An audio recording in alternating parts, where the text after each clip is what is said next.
Shalom, salam jumpa, salam sehat, tetap semangat, senantiasa bersuka cita.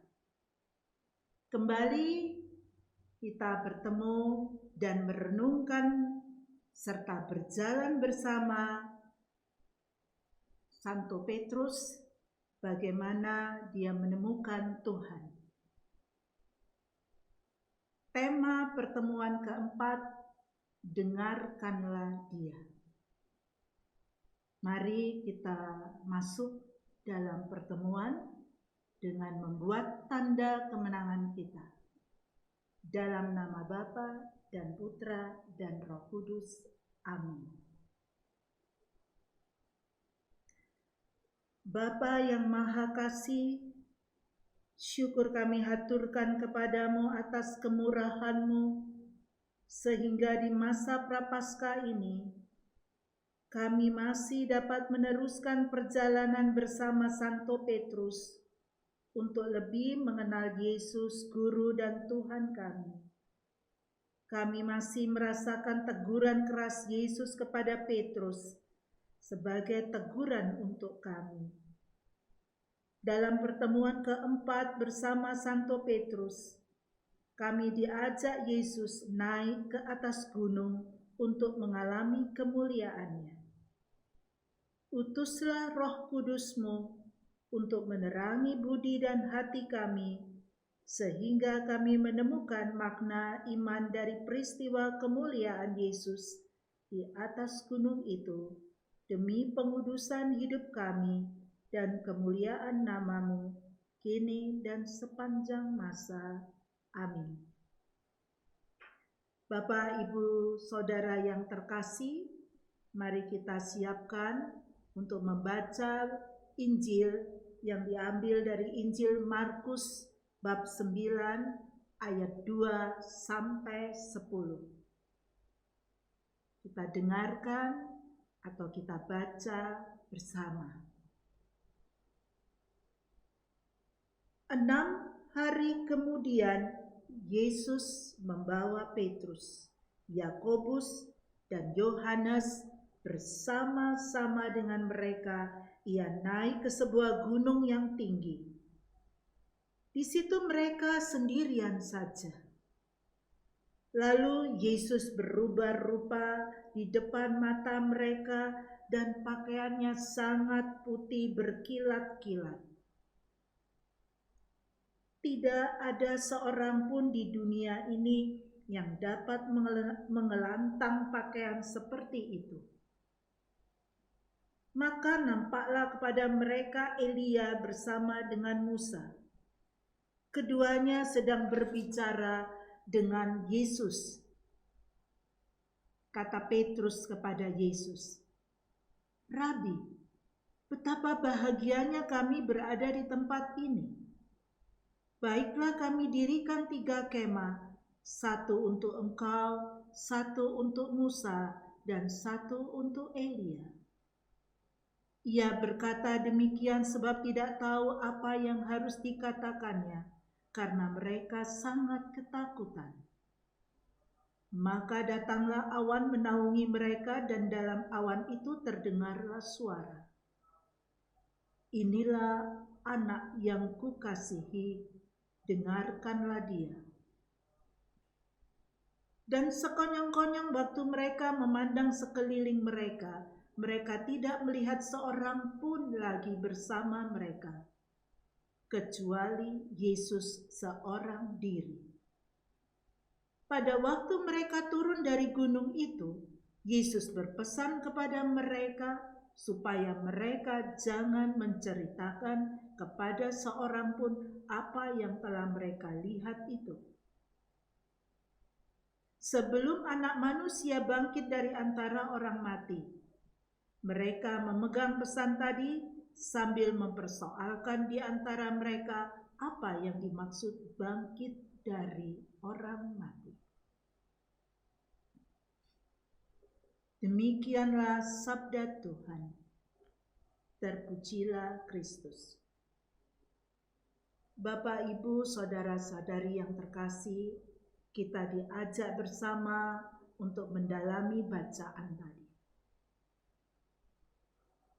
Dalam ayat 6 dikatakan bahwa ia berkata demikian, sebab tidak tahu apa yang harus dikatakannya karena mereka sangat ketakutan. Menurut Anda, siapa yang disebut ia dalam ayat itu?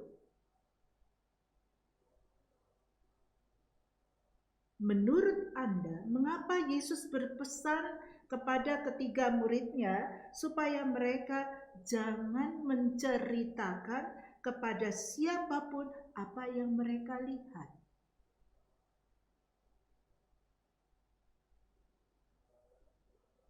Inilah anak yang kukasihi, dengarkanlah dia. Apa yang Bapak, Ibu, saudara-saudari terkasih pahami tentang suara tersebut?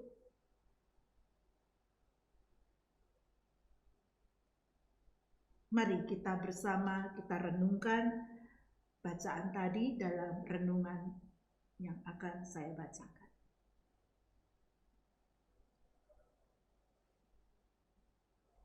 Bapak, Ibu, para saudara, perjalanan kita mengenal Yesus bersama Petrus dan para murid lainnya sudah melalui 3 kali pertemuan. Dalam pertemuan ketiga kita menyaksikan konflik antara Yesus dan Petrus tentang apa yang dialami Yesus serta harapan Petrus dan teman-temannya terhadap Yesus. Dalam konflik itu Yesus memarahi Petrus, "Enyahlah iblis, sebab engkau bukan memikirkan apa yang dipikirkan Allah, melainkan apa yang dipikirkan manusia." Setelah memarahi Petrus, Yesus memberikan nasihat yang berharga tentang bagaimana menjadi muridnya yang sejati dan apa yang hendak diperjuangkan sebagai muridnya, serta sikap para murid terhadap Yesus di depan banyak orang. 6 hari kemudian, Petrus, Yakobus, dan Yohanes diajak naik ke sebuah gunung. Di atas gunung itu mereka sendirian saja. Tidak ada orang lain. Tidak dijelaskan untuk apa Yesus mengajak mereka naik gunung itu. Di atas gunung itu terjadi peristiwa mengagumkan, yaitu Yesus berubah rupa di depan mereka bertiga. Pakaian Yesus putih berkilat-kilat. Tidak ada seorang pun di dunia ini yang dapat mengelantang pakaian seperti itu. Mengelantang artinya memutihkan kain. Kalau sekarang kan pakai baiklin. Tidak ada seorang pun yang dapat memutihkan kain seperti itu. Dengan demikian, pakaian putih berkilat-kilat yang menyelubungi Yesus bukanlah buatan manusia. Kemudian nampaklah kepada mereka Elia dan Musa sedang berbicara dengan Yesus. Mengalami peristiwa yang mengagumkan itu, Petrus berkata kepada Yesus, "Rabi, betapa bahagianya kami berada di tempat ini. Baiklah, kami dirikan 3 kemah, 1 untuk engkau, 1 untuk Musa, dan 1 untuk Elia." Petrus mengatakan hal itu karena tidak tahu apa yang harus dikatakan karena mereka sangat ketakutan.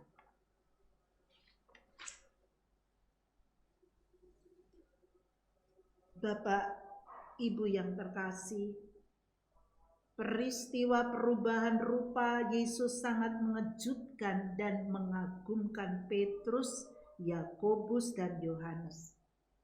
Apalagi mereka menyaksikan Musa dan Elia, dua nabi yang sangat dihormati oleh bangsa Israel. Kehadiran Musa dan Elia sungguh meneguhkan kepercayaan mereka tentang siapa Yesus. Di satu sisi lagi, mereka merasa sangat bahagia. Tetapi di sisi lain, mereka sangat ketakutan. Mengalami peristiwa yang demikian mengagumkan, membahagiakan, dan sekaligus menakutkan. Petrus tidak tahu apa yang harus dikatakan. Namun, kemudian Petrus mengatakan semacam usulan untuk mendirikan 3 tenda, masing-masing untuk Yesus, Musa, dan Elia. Entah apa yang dipikirkan Petrus sehingga dia mengusulkan hal itu. Apakah Petrus ingin Yesus, Musa, dan Elia menetap di atas gunung itu? Atau apakah dengan mendirikan kemah bagi Yesus, Musa, dan Elia, Petrus bermaksud memberikan tempat berteduh? Atau apakah dengan mendirikan kemah merupakan wujud cinta dan penghormatan terhadap Yesus, Musa, dan Elia? Yesus tidak bereaksi apapun atas perkataan Petrus tersebut. Namun kemudian datanglah awan menaungi mereka, dan dari dalam awan terdengar, "Inilah anakku yang kukasihi, dengarkanlah dia." Dan sekonyong-konyong waktu mereka memandang sekeliling, mereka tidak melihat seorang pun lagi bersama-sama mereka, kecuali Yesus seorang diri. Suara dari dalam awan merupakan pernyataan yang tegas bahwa Yesus adalah Putra Allah yang terkasih. Dia bukan hanya nabi atau utusan Allah, tetapi Putra Allah. Maka dengarkanlah dia. Menjadi murid dan mengikuti Yesus berarti mendengarkan dia, bukan mendengarkan dan mengikuti harapan dan keinginan diri sendiri. Dengan demikian, suara dari dalam awan ini menjadi jawaban atas usulan Petrus mendirikan tenda. Atau dengan sederhana, suara dari dalam awan itu menjawab usulan Petrus untuk mendirikan tenda, itu keinginan dan pikiranmu sendiri. Dengarkanlah dia, jangan mendengarkan keinginan dan pikiranmu sendiri. Bapak dan Ibu, para saudara-saudari yang terkasih dalam Tuhan, sewaktu mereka turun dari gunung, Yesus berpesan kepada Petrus, Yakobus, dan Yohanes supaya jangan menceritakan kepada seorang pun apa yang telah mereka lihat itu, sebelum Anak Manusia bangkit dari antara orang mati. Mereka memegang pesan tadi sambil mempersoalkan di antara mereka apa yang dimaksud dengan bangkit dari antara orang mati. Ketika Petrus memberikan pernyataan bahwa Yesus adalah Mesias, Yesus melarang keras supaya jangan memberitahukan kepada siapapun tentang dia. Dan alasan larangan keras Yesus itu terjawab, yaitu karena pemahaman Petrus dan para murid lainnya tentang Yesus bertolak belakang dengan apa yang dimaksud Yesus sendiri. Sekarang setelah Petrus, Yakobus, dan Yohanes mengalami peristiwa kemuliaan Yesus di atas gunung, Yesus kembali melarang mereka menceritakan apa yang telah mereka lihat sebelum Yesus bangkit dari antara orang mati. Mereka memegang pesan Yesus tadi, tetapi mereka saling mempersoalkan apa yang dimaksud bangkit dari antara orang mati.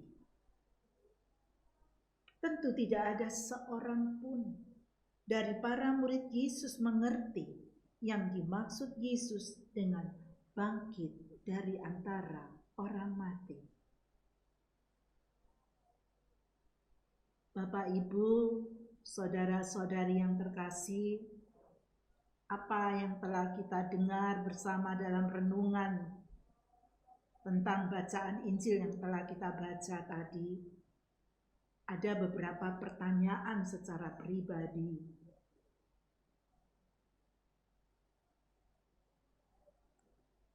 Selama ini, sebagai murid-murid Yesus yang mengikuti Yesus, apa yang Anda lakukan untuk mendengarkan Yesus? Apakah yang Anda dengarkan dari Yesus mempengaruhi hidup Anda sehari-hari? Dalam mendengarkan Yesus, apa saja hambatan yang Anda hadapi? Bagaimana selama ini Anda mengatasi hambatan-hambatan itu?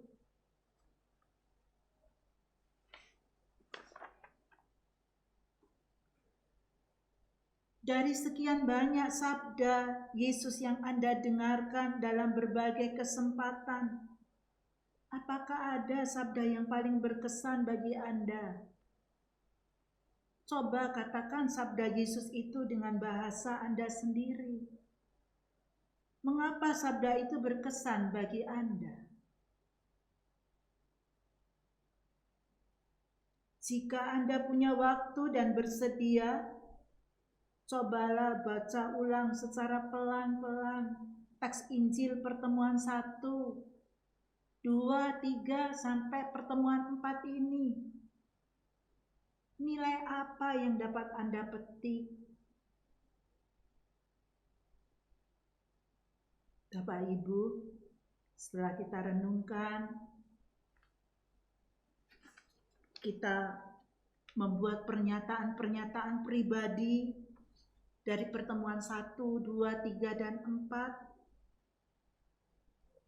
Saya yakin saya dan Bapak Ibu semakin mengenal siapa sebenarnya Yesus itu. Mari kita bersama-sama kita doakan doa APP. Bapa yang Maha Kasih, sudah sekian lama seluruh dunia berada dalam situasi hidup yang sulit karena pandemi COVID-19. Banyak yang telah menjadi korban. Tentu Engkau merasakan kesedihan kami. Kami sedih karena kami tidak dapat lagi dengan leluasa berkumpul dalam persekutuan untuk menumbuhkan iman kami. Terlebih kami hanya sebatas merayakan Ekaristi, sumber iman kami secara virtual. Meski tidak semudah, kami terus berusaha mengembangkan iman kami dalam keluarga. Berkenanlah Engkau selalu melindungi dan menguatkan iman kami. Jangan biarkan kami menjauh dari-Mu. Maka dalam masa Prapaskah ini kami tetap berjuang untuk menempuh jalan permurnian iman. Dengan merenungkan sabda Putra-Mu, berkatilah semua orang, terutama mereka yang sedang berjuang menyelamatkan banyak orang.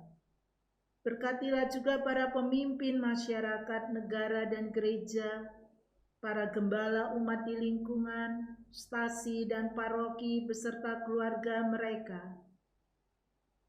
Berilah kekuatan ilahi-Mu bagi mereka yang sedang berada dalam situasi yang lebih susah dari kami akibat pandemi ini. Bantulah kami agar mampu setia menjaga keselamatan diri dan sesama dengan tetap disiplin mematuhi protokol yang telah ditentukan. Bapa yang Maha Kasih, berkenanlah menerima persembahan iman kami yang sederhana di masa Prapaskah ini. Doa ini kami panjatkan dengan pengantaran Yesus, Guru dan Tuhan kami, yang hidup dan berkuasa kini dan sepanjang masa. Amin. Ibu Maria, Engkau selalu menyertai perjalanan hidup kami. Tentu Engkau merasakan keprihatinan hidup kami saat ini. Bantulah kami senantiasa dengan doa-Mu. Kita doakan bersama 3 kali salam Maria. Salam Maria, penuh rahmat, Tuhan sertamu. Terpujilah Engkau di antara wanita, dan terpujilah buah tubuhmu, Yesus. Santa Maria, Bunda Allah, doakanlah kami yang berdosa ini, sekarang dan waktu kami mati. Amin. Salam Maria, penuh rahmat, Tuhan sertamu. Terpujilah Engkau di antara wanita, dan terpujilah buah tubuhmu, Yesus. Santa Maria, Bunda Allah, doakanlah kami yang berdosa ini, sekarang dan waktu kami mati. Amin. Salam Maria, penuh rahmat, Tuhan sertamu. Terpujilah Engkau di antara wanita, dan terpujilah buah tubuhmu, Yesus. Santa Maria, Bunda Allah, doakanlah kami yang berdosa ini, sekarang dan waktu kami mati. Amin. Kita satukan doa-doa kita dengan doa yang diajarkan oleh Tuhan Yesus sendiri. Mari kita berdoa. Bapa kami yang ada di surga, dimuliakanlah nama-Mu, datanglah kerajaan-Mu, jadilah kehendak-Mu di atas bumi seperti di dalam surga. Berilah kami rezeki pada hari ini, dan ampunilah kesalahan kami, seperti kami pun mengampuni yang bersalah kepada kami. Dan janganlah masukkan kami ke dalam pencobaan, tetapi bebaskanlah kami dari yang jahat. Bapa yang Maha Kasih, terima kasih karena telah menyadarkan kami bahwa sikap dasar sebagai murid adalah mendengarkan gurunya. Dalam hidup sehari-hari, banyak suara yang memenuhi hidup kami setiap hari. Mulai dari suara keinginan, ambisi, keluhan-keluhan kami sendiri, sampai suara media sosial yang selalu ada di dekat kami. Utuslah Roh Kudus-Mu untuk menjadikan hati dan budi kami peka mendengarkan sabda Yesus, sehingga kami semakin mengenal kehadirannya dalam kehidupan kami setiap hari. Sebelum menutup pendalaman iman ini, kami mengingatkan saudara-saudara kami yang membutuhkan doa-doa kami, juga bagi mereka yang meninggal. Silakan Bapak, Ibu, saudara-saudari mendoakan secara pribadi dalam keheningan.